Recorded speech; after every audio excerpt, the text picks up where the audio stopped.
If you've made the decision to switch from Premiere Pro to DaVinci Resolve, then congratulations, welcome to the club. There's a few things in DaVinci Resolve that work a little bit differently to how they work in Premiere Pro though. And today I'm going to take you through a few of those differences. If you're new to Resolve in general, then stick around because some of these will be of use to you as well. Let's get into it.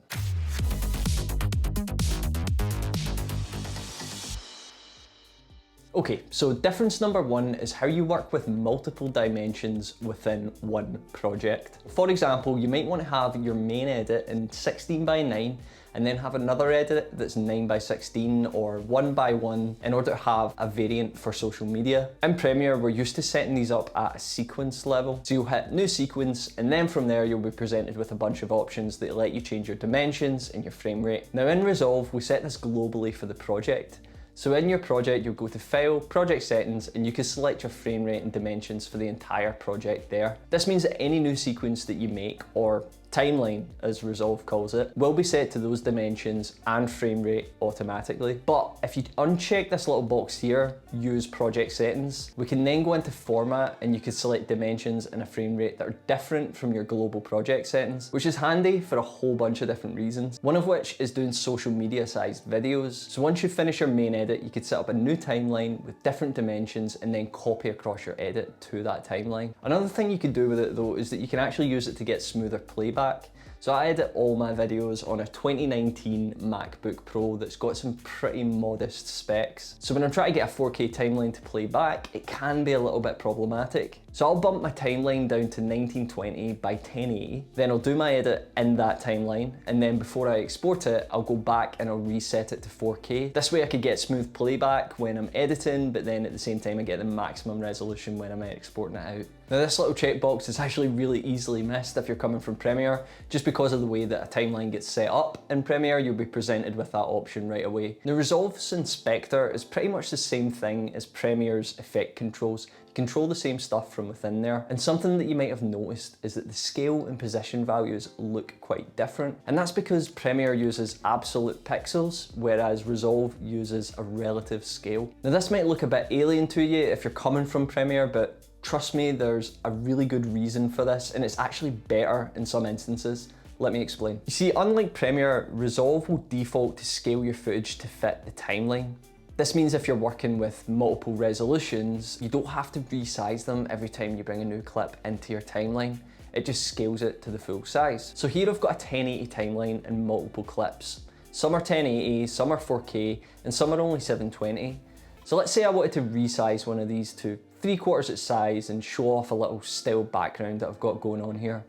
Well, I'd set the zoom to 0.75 and there you go, that's how it looks. Now let's say I want to do this with every single clip that I bring into the timeline. In Resolve, I can bring them all in and just copy my settings across. So I'll right click, copy, and then select all my clips and hit paste attributes, selecting zoom, and then these clips will adopt the same zoom settings as the one that I just copied. And because it's all relative, it'll be consistent regardless of the dimensions of each of the clips. Now to do this on Premiere on a 1080 sequence would mean that I would have to set the 4K clips differently from the 720 ones and the 1080 ones. So it's a little bit more involved, and it shows you why this relative scale can actually be more useful sometimes. And as you dig deeper into DaVinci Resolve, and if you start to use things like Fusion, for example, then a relative scale is actually much more useful. So it's definitely something that I would advise getting accustomed to. Difference number three is how it handles render cache. So in Premiere, we're used to telling it when to render cache by going into sequence and going render into out. Our little line along the top of the timeline tells us whether something needs rendered or not. Well, in Resolve it's very similar. The red line tells you that it's not been cached and the blue line tells you that it has been cached. But in Resolve, rendering works in the background and it works using two different methods, user or smart. Now you'll see these two options if you go to playback and render cache. Smart will basically let Resolve decide when and what it wants to render based on where you are in the timeline and how it's performing. So it just works away in the background, it works intelligently to work out what needs to be cached, and it will cache it as it goes through. But if you find that your timeline's still choppy when you're playing back and you want to force Resolve to render it, then I would suggest going for user. So if you jump into the project settings and go into the master settings for render cache, you'll see a bunch of different options. I suggest you have all these ticked just to make sure that you're caching your effects and any Fusion clips that you have in your timeline, and that'll just make sure that you get good playback.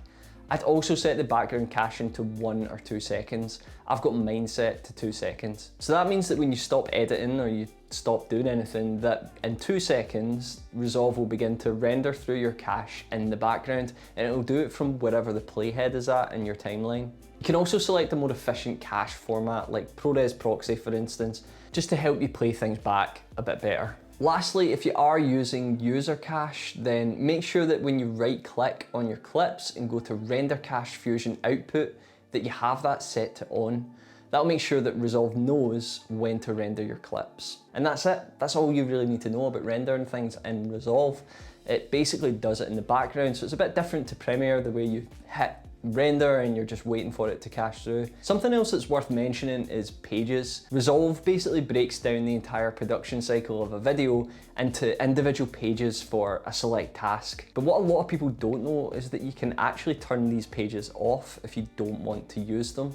So for example, I don't really like using the cut page.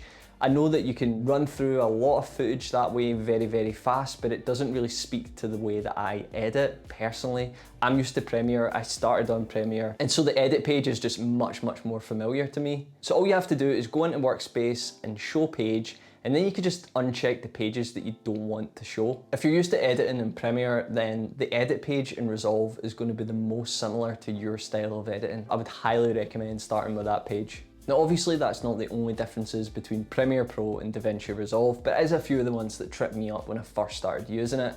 There's things like keyboard shortcuts, the color page, and the Fusion page to get into as well. So if you're new to the channel, consider subscribing. My name's Ryan, I'm a content creator that shows you how to use DaVinci Resolve and the Affinity Suite to completely replace Adobe. And I'll see you in the next one.